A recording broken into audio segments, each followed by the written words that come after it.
Well, good afternoon, everyone. I want to make a couple of observations about the new EPA regulation that the President announced yesterday. It will guarantee in most states higher utility rates, astronomically high utility rates in Kentucky. In addition to continuing the depression we have in the coal fields of eastern Kentucky, they will now spread to the western Kentucky coal fields.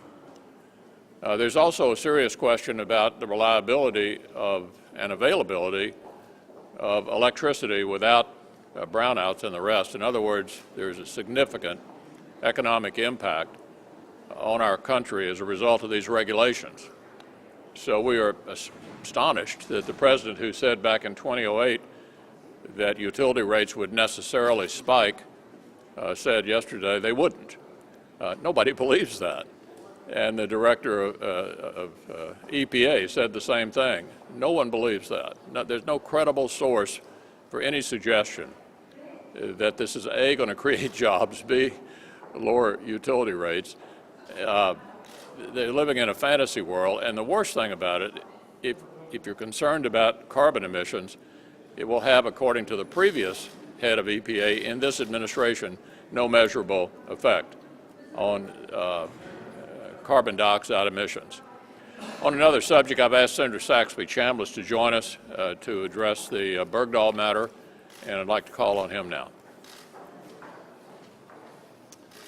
Thanks, Leader.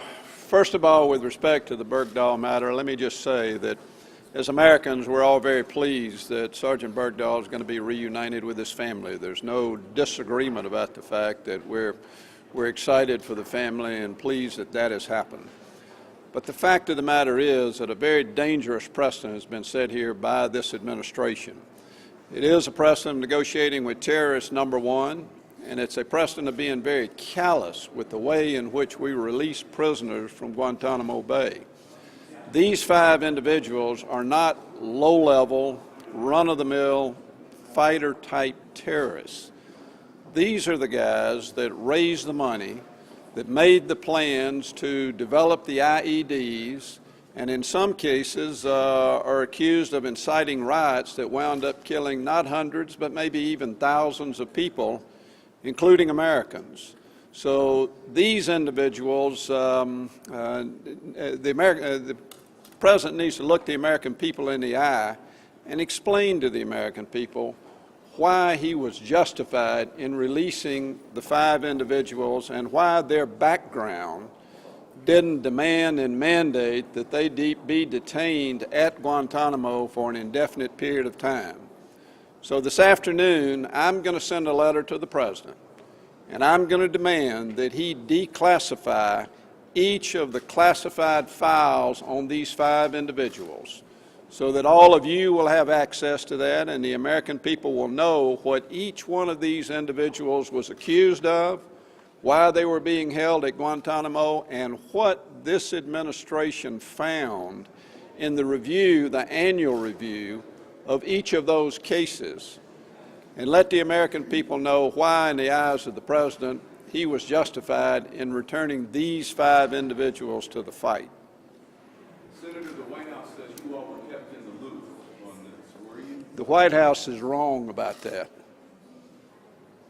Yeah, I mean, I hadn't had a conversation with the White House on this issue in a year and a half. Now, if that's keeping us in the loop, then, you know, this administration is more arrogant than I thought they were. I understand clearly your opposition to releasing these 5 Taliban fighters back into the public.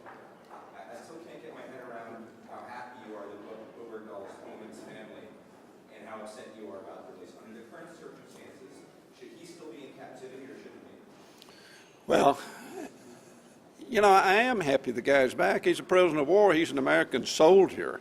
I'm happy for the family. I'm a father. If that were my son, I would sure be glad that he was home, so I am happy for the family in that respect. But that's an entirely different question. If there were negotiations going on, which the President says he kept Congress informed, as I just told Joe, that's simply not the case. I think there were other negotiating tools that could have been used. to accomplish the same result. We know, for example, that on at least 2 other occasions there's been a proposal to release certain individuals from Guantanamo, and those negotiations broke off.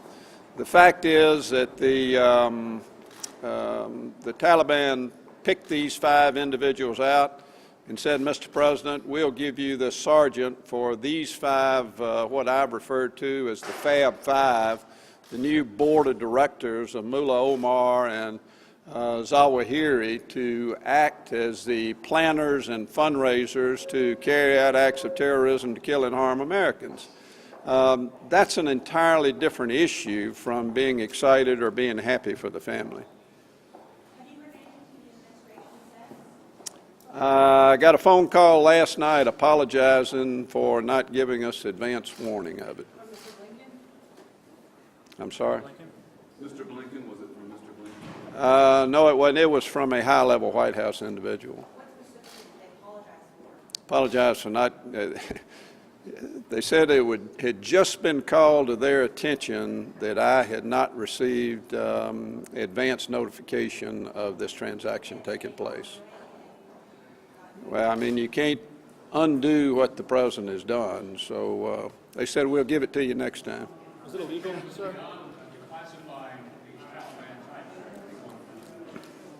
Well, I think that's where we start.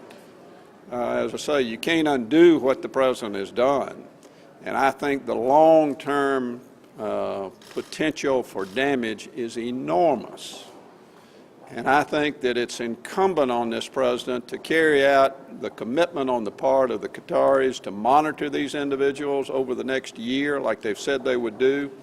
Although, frankly, I don't know that they have the capability or the inclination to monitor them as closely as we would want them to. But the president's made a big point of this, and I think it's incumbent that that be monitored. And then what's going to happen to them after a year when they're free to openly return to the fight? I don't know what the president needs to do, but he sure needs to be thinking about that. Could I just add one thing? As the other person standing here who would have been entitled to be notified, I was notified on Saturday. John? Morning on Saturday, Senator Bergdahl, before the announcement? We'll get back to you. I forget exactly the timing. Yeah.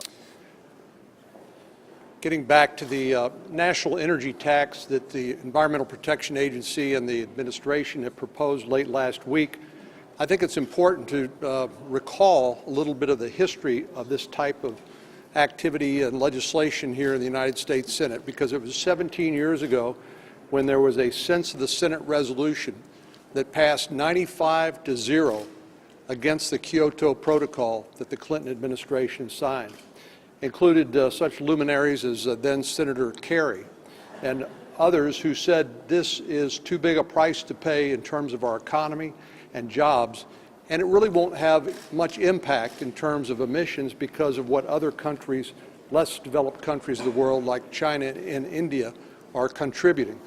The fact of the matter is the United States emissions continues to decline, and so there is no justification whatsoever for trying to do this through an administrative agency and in run around the Congress. If the President, the Environmental Protection Agency, feel this is so important, they ought to bring it back to Congress, and Senator Reid ought to bring the bill to the floor, and we ought to have every senator be held accountable for their vote on why they would want to pass this new national energy tax, why they think it's justified, when in fact, last time Congress was on record, they said there was no justification. I'll conclude on this. Interestingly, there was a state senator in Illinois a year after that vote in 1997 who voted in favor of an Illinois piece of Illinois legislation that condemned the Kyoto Protocol and said that it was not justified and refused to allow the state to regulate greenhouse gases. And that was then State Senator Barack Obama. So there needs to be a lot more discussion about this, and people need to be held accountable. And the American people need to understand the price they've been asked to pay for virtually non-existent benefits. And I want to talk for just a minute about that price, because what this national energy tax does is it puts an incredible squeeze on middle-class families. In fact, it's another gut punch to the middle class, just like Obamacare. Because everywhere you turn, things are going up for people in this country. They're paying more for gas, they're paying more for food, they're paying more, thanks to Obamacare, for their health care, they're paying more for college tuition. Everything in the middle class budget these days is going up in terms of the price and the cost for that. And at the same time, that household incomes have gone down by $3,500 since the president took office. So you've got less income, family income, higher costs, and now a national energy tax that's going to be layered in on top of that. This is not just a war on coal. This is a war on jobs, it's a war on growth, it's a war on the middle class.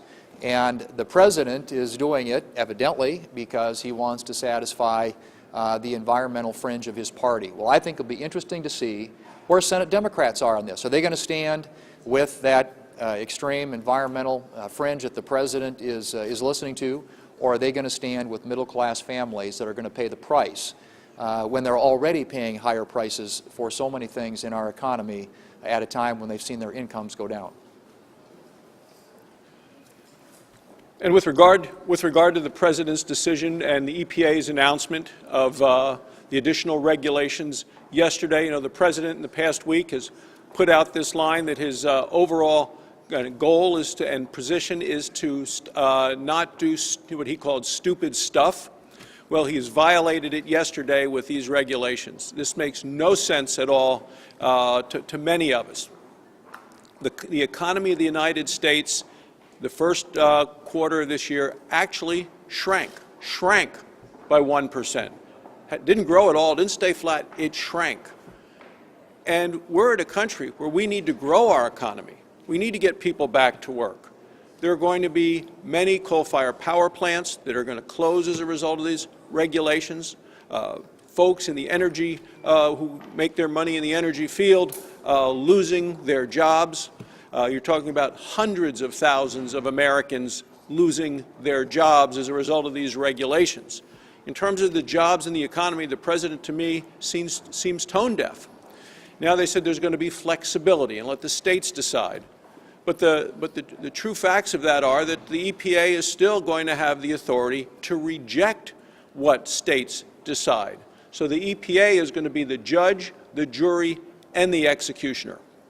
When you just layer additional levels of red tape around those people who are working in those jobs that exist in this field, and take a look at how it's going to impact those jobs, the cost of energy, this is bad for the economy, and it shows a president who's not focusing where he ought to focus. So in 2008, when the president was running for president, he said under his energy policies, energy costs would necessarily skyrocket. Yesterday, he said somehow people's utility bills would go down. Now, there's no question that the rate's going to go up. The only way your utility bill goes down is if you use a whole lot less of it. And poor families, struggling families, are the last families that are able to protect themselves from utility rates that have gone up by 30% already in many states and are going to go up a lot more if this national energy tax is able to go forward. The president was telling the truth in 2008. I don't think either the White House or the EPA yesterday could possibly have said in a truthful way that your energy bills are going to go down, even though the rate is going to go dramatically up. Anybody else? Do you see any path forward on the tax extender bill before the election, given that's Senator Reid has said he won't allow an amendment? Well, you know, there's a growing frustration in the Senate on both sides of the aisle about the inability to offer amendments. We had two bills in a row that were widely supported on a bipartisan basis, the Portman-Shaheen energy bill and the tax extender bill, neither of which were open for amendments. And I think we've reached the point where we want the majority to understand that we want the Senate to operate like it used to. And as soon as we have some kind of reasonable amendment process, bills like that, which enjoy pretty broad bipartisan support, ought to pass. Mr. McConnell, all three of you guys issued releases yesterday where you vowed to use as many legislative means possible to stop this rule. We saw the bill that you introduced this morning, but talk to me about how else you're planning to stop that. Are you going to use the Congressional Review Act, appropriations bills at this point? Yeah, well, we'll have to see what options are available. Most of the time in the history of the Senate, there were plenty of options available. We had amendments, we had debates, and we had votes. That's become quite unusual around here. You all recall that we looked at how many roll call votes our side had had since July. There were 9.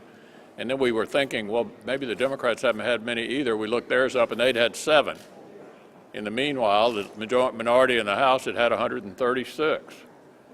Goodness. The Senate has endured a lot of institutional damage. And until the majority leader changes his behavior and we start getting back to normal, frankly, it's very difficult to have a debate on anything, even things that are not terribly controversial, like the Portman-Shaheen bill and the tax extender bill, both of which enjoyed a lot of bipartisan support. Thank you.